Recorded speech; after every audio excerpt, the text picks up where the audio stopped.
Well, he came in at a very difficult time when inflation was close to 30%. The debt, national debt, almost $40 billion.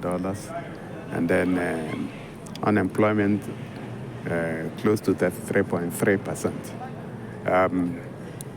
Then the management of the economy at that time was also a big challenge with almost 24 trillion naira printed, what is described as ways and means. So anyone that understands how the economy works will agree that it's a very difficult challenge. So one thing is that he has been very courageous, unifying the exchange rate and then removing petroleum subsidy, which actually had become a scam and costing us a lot of money. So those policies are good, but then they come with their negative sides.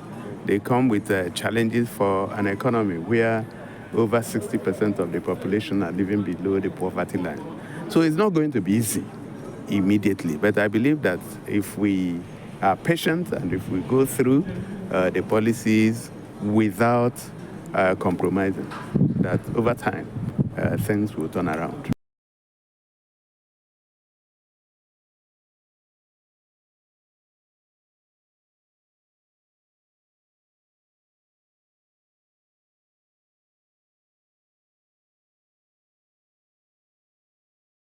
Thanks for checking out SYMFONI on YouTube. Please be sure to subscribe and like our videos for updates.